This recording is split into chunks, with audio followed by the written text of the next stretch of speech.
morning. Got our coffee all ready and we're set to go. So today's video, we are talking about tiny condos, or also known as micro condos. What are they?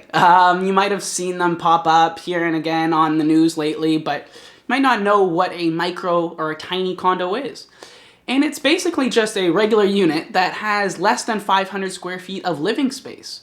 And this has been fairly uncommon for Toronto's real estate marketplace for basically ever. We've never really seen many condos built less than 500 square feet.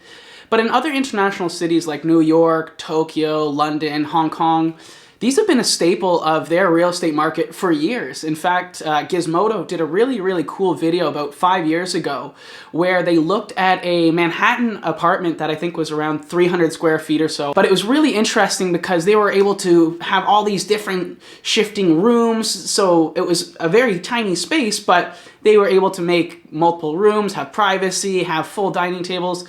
It was really neat. And this was 5 years ago when there really wasn't that much desire in North America for tiny condo living. Whereas in Hong Kong, it's totally the converse side. In 2016, a quarter of all the new construction units that were finished were 400 square feet or less. That is tiny. That's tiny, tiny, tiny. But it also shows that the expectations that we have here domestically in North America are just catching up to the size requirements that places like, as I mentioned, Hong Kong and Tokyo, New York have been experiencing for years. Why are these tiny condos being built? Well, traditionally we've seen cities develop by going out. They go away from the downtown core so that you can have the traditional things like a big yard, detached home, all those traditional American or Canadian dream property aspirations. But the problem that's gone along with that as the city has increased in size is that the traffic times get drastically longer. And in Toronto, an average of 17% of commuters spend over 1 hour of their day getting to and from work. And this is a lot of time. If you add that up over your year of working, that's a lot of hours spent in a car and not actually in your home. And we've seen a shift in the demographics and people saying, you know what, we don't really need all that space in the outlying areas. We want to live downtown. We want to live where all of the action's happening, where all of the things that support our lifestyle are based right outside of our front door. And people are putting a premium on that versus space. And that's really big because we're at two kind of polar opposite sides in the Toronto market, at least right now, where our baby boomer generation, the 60, 65 and over population, is growing quite drastically. And in addition to this, our millennial population is also growing quite drastically. So we have people that are older and that typically want more space for the condo unit. And then we have people that are younger and basically first-time buyers buying properties. And they're saying, well, we don't need that much space. We want to be downtown and live close to what we want in terms of our lifestyle. A great quote that I saw, and I don't totally agree with all of it, but the quote goes like this: young people live in their neighborhood and old people live in their apartments.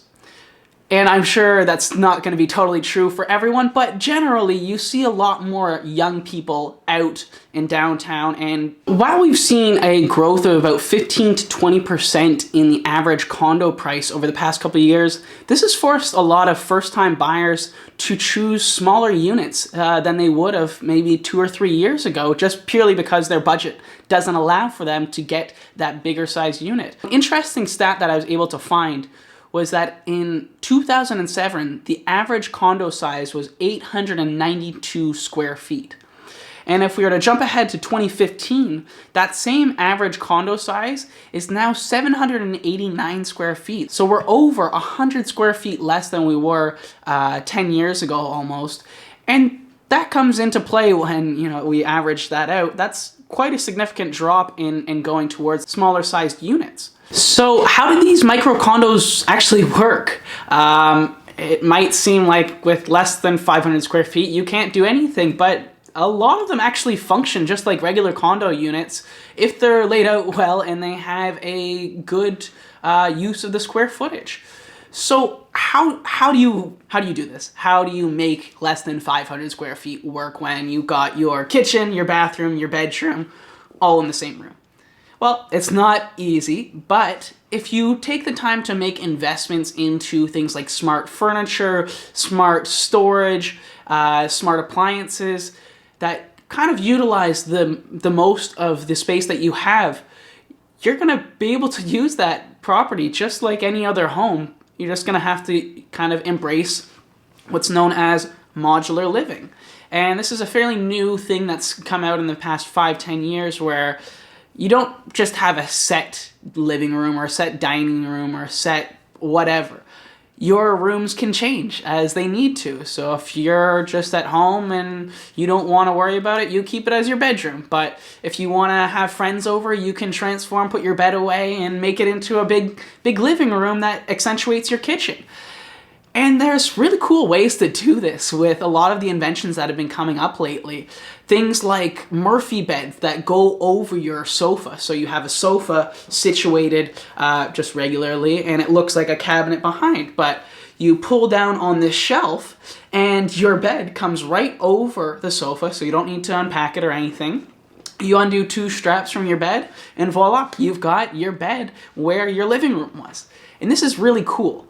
There's other really neat things that they do, like kitchens that you can't even tell that a kitchen's there. It looks just like a regular wall with really nice cabinetry, so that you don't have that feeling that you're always in your kitchen or something like that. Really cool things that I've seen in other cities that have even smaller spaces where they need to make the most out of, say, a bathroom, is they do things like a wet bathroom. So living big in a tiny house, which is a great YouTube channel. I'll link it below. Definitely subscribe to that one. They've got some really cool ideas. And they went to Japan and they showed off, I think it was an 80 square meter condo unit.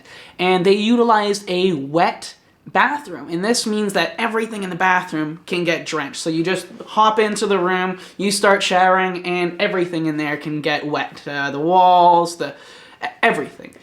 And it'll dry up and you don't have to worry about it. But really cool things that if you don't have much square footage and you want to have a full shower and bathroom, you can do it. You just got to be smart and a little inventive with your space and with your money, actually, because unfortunately not all of these things are very cheap. So what are the downsides of living in a tiny condo? Well, the first and probably the most obvious one is that you don't have much space. You've got 300, 400, maybe 500 square feet if you're really lucky. And that can be tight. If you're not ready for that adjustment in your lifestyle to go to something that small and compact, you might not enjoy it. You might want to decide on saving up and getting something bigger or moving out a bit further to get the space that you want. But that can be a downside for a lot of people if they're not ready, or if they have a unit that, just doesn't use the most of its square footage. I've unfortunately seen some 400 square foot bachelor units that they are not well laid out. So of that 400 square feet, maybe 200 square feet of that's actually usable. And that's just a waste. You've halved your already tiny unit, and you have basically nowhere to move, nowhere to do anything. You can't implement these smart solutions and appliances and things like that. So you have to be careful about which tiny unit you buy, and you have to be very conscious of the layout that you're purchasing. So what's another downside of living in a micro or a tiny condo? Well, privacy is definitely one of them. With less than 500 square feet, you don't have many places to go, especially if there's 2 of you in that space.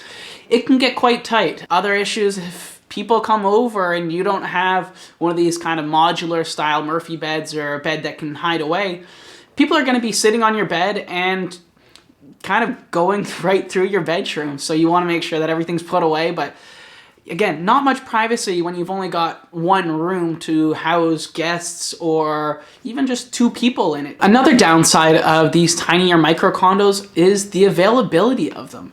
Unfortunately, as lots of first-time buyers have been entering into the condo market over the past couple of years. This has driven the price of a 1+ den unit into the 500,000s if you're looking for something over 600 square feet in a good area.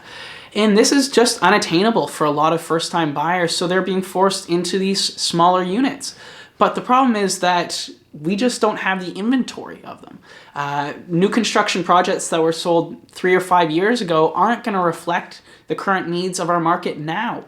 So we're going to have a bit of a lag and a delay until we do see units that are made for small style condo living. But what are some resolutions to these downsides? There's always a solution to every problem. Well, the first one about size can be mitigated fairly easily if you do your research. If you watch a bunch of videos, you can go over and check out living big in a tiny house and see, hey, does this actually work for me? If you say, you know, I like that style of living, I could do something like that. I could live with 400, 500 square feet, and you've done your research and you say, I could do that.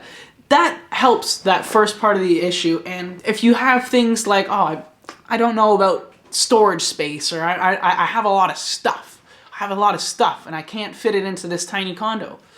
Luckily, there are solutions from third parties like Toronto-based company called secondcloset.com, where what they'll do is they'll actually bring you a box for $6 a month. They'll drop it off at your house. You pack up the box, you call them, they pick up the box, they take it to their storage facility. It stays there for however long you need at the $6 a month per box. And then whenever you want your stuff back, you put a submission online, they deliver it to you, and voila, you've got your stuff back. So there's a lot of solutions to these problems about size, especially. As this becomes a bigger and more common issue in our marketplace, there's going to be more solutions that come in and address all of these.